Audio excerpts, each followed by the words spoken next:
to a little bit around some of the work we've done so far. I wanted just to recap for those of you that perhaps didn't attend the webinar that John did around frailty as a long-term condition. We'll just do a very quick recap around some of that to set the scene. Then I just wanted to talk a little bit around how frailty can be managed effectively in primary care. And then you should all have received a copy of the toolkit, which came out with the information about the webinar. So I'll just talk you through a little bit around the content of that, and then tell you about one CCG that is putting the toolkit into action and how they're doing that. And then that'll leave us plenty of time for discussion and questions at the end. So just to start off with then, just let's think about frailty and think about what frailty means to us as clinicians, but also to patients themselves, and also that whole new concept of frailty working exactly the same in terms of concepts as long-term conditions. We know that frailty is a very complex syndrome of increased vulnerability and affects more prevalently older people, but of course can affect people at any age. And when we think about frailty and what makes it up, there are many life cause determinants, so lots of factors that might be biological, might be genetic, might be psychological. We also know there are a lot of really important social and environmental factors that contribute to frailty. And then with that, alongside that, as we age, comes a decline in our reserves, in our ability to bounce back if there is a crisis or a problem that happens to us. And for most older people, we start to develop long-term conditions, and we know that the majority of people aged 65 and over have at least 2 long-term conditions, and those that are 75 years and over have at least 3. So we know that at this point, long-term conditions start to multiply and to kick in alongside frailty. So frailty at this point starts to develop, and what I would like you just to think about really is, at this point, in early frailty, there is certainly an element of reversibility. And on the screen there, you can see I've sort of demonstrated that as a triangle, and that's because there is a high, there's certainly a more intense area of time where you can support people to reverse the impacts of frailty, and that happens really in early frailty. And the things we should be thinking about and supporting patients in terms of self-management are all the candidate markers there. So things like nutrition, mobility, improving activity, improving strength, endurance, thinking about their cognition and thinking about their mood. But as frailty then starts to increase and people age further, then we will start to see adverse outcomes related to frailty, and those are particularly disability, hospitalisation, needing to perhaps go into care homes, and of course frailty is highly correlated with death. But if you think about frailty along that trajectory, we have opportunities all along the trajectory to intervene and to support people to self-manage. So early on, we've got opportunities for primary prevention, for health promotion. We've then got the opportunity to delay the onset of frailty. And even when frailty starts to develop, we can always think about how we can delay and prevent adverse outcomes. So I guess what we know now from the research in the last 10 years is there's certainly a lot that we can do to intervene and support people with frailty. This is just a very quick definition. I'm sure you're all very familiar with definitions of frailty now as you're interested enough to come on the call today. But we know it's not a disease, but it's a combination of things that happen to us naturally as we age, but also then that variety of medical problems, the variety of long-term conditions. And a good definition there comes from Ken Rockwood, who's a Canadian geriatrician. So it's thinking around that multidimensional loss of reserves, so thinking around a reduction in energy, physical ability, cognition and health. And if we think about frailty as a loss of physiological reserve, this is often how we see people present when they're frail. People often present in crisis. So they often, if you think about the person going along that red line there, they're independent, and they may actually look very independent. They're managing very well, but they may have quite a high level of frailty underlying that. then something happens, some stressor, and that could be a minor illness.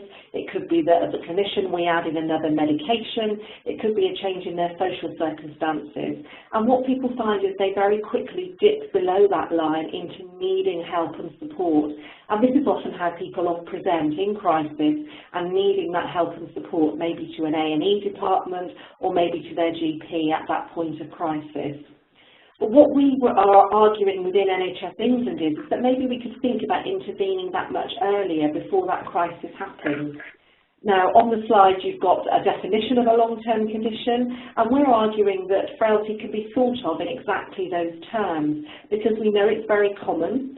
People aged 80 and over, about 1.25% of those people will be frail.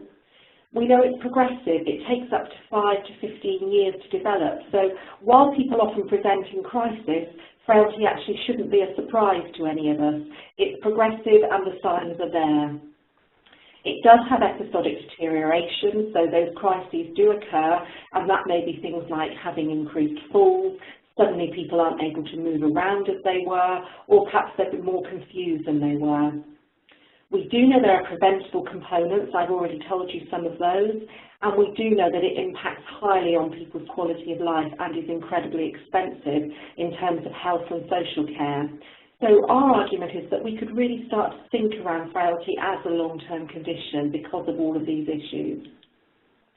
So back to our person there, going along the red line, relatively independent, but then something happens, a minor illness, and they very quickly dip below the line and need additional care and support. And everyone says, well, what a surprise that was.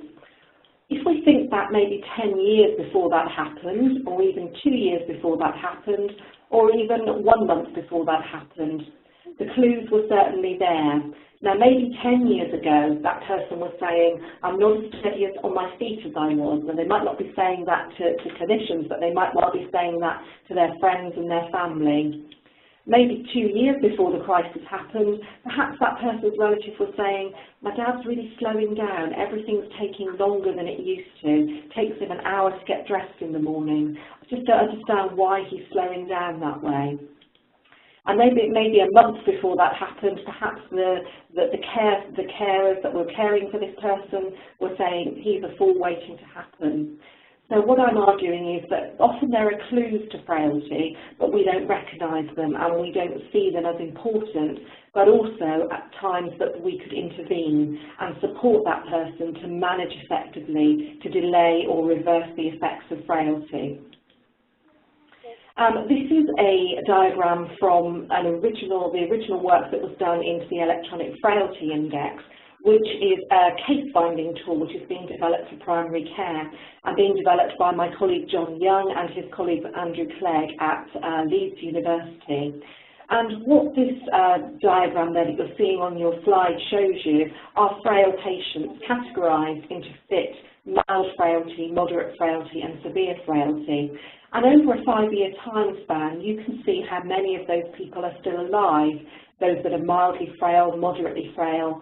Just have a quick look at the severely frail patients there. You know, a very small proportion of them are actually alive in 5 years.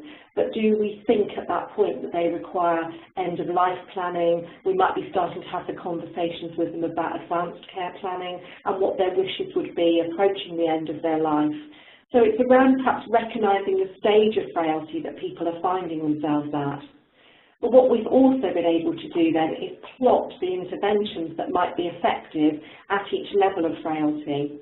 So in mild frailty, it would make sense that we support self-management, we help people to be as independent as possible and to look at being able to identify frailty themselves and think about how they can reverse some of those effects. When people are moderately frail, they certainly need some support from us in terms of care and support planning and having that person there to support them and work with them to achieve their goals. And then in severe frailty, those patients should be having case management and, as I've said, they should be having end-of-life care and advanced care planning. So just to finish up there, you've all had a copy of the Frailty Toolkit for primary care. We developed this in Devon and Cornwall last year, As part of my clinical lead role in the area, we developed some masterclasses for GPs and practice nurses to support them in caring for older people with frailty in primary care. But also, this was at the time where the enhanced service for the prevention of unplanned admissions came into being, so in April last year. And what we tried to do was to link the two things up, really, and to say to the GPs and the practice nurses, in order to achieve the requirements of the enhanced service for preventing unplanned admissions, maybe you should be focusing on your frail older people. These are the population that have the highest level of unplanned admissions and need the highest level of support. So maybe we should be thinking about those patients when we identify our at-risk patients. So from those masterclasses came a request, really, to put together some tools and a toolkit to support those clinicians to go away and firstly find their frail patients, then just to give them some advice on how they might think about populating frailty registers. And we've got the new read codes for frailty now for mild, moderate and severe frailty. So there's the ability now for GPs to populate frailty registers. We've also put some information in there around what's known as a comprehensive geriatric assessment, and this is a really multi-dimensional holistic assessment of a frail older person's needs, and again very much fits in with the requirements of the enhanced service, because that's around finding people and assessing their needs. Just a little section around care coordination and care planning and how GPs and practice nurses and other community staff in partnership with patients might go about that. And we've also put in a tool there for medication review in frail older people, because again this is a really important element of frailty, and many frail older people need their medications reviewed and possibly changed and amended.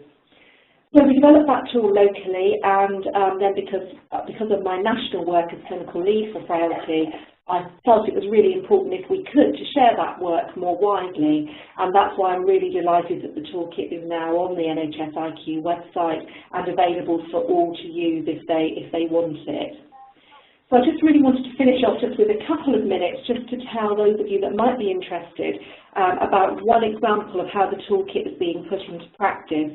And I'm really grateful to Dr. Maggie Keeble, who's the clinical lead and GP for proactive care for frail and elderly with NHS South Worcestershire CCG.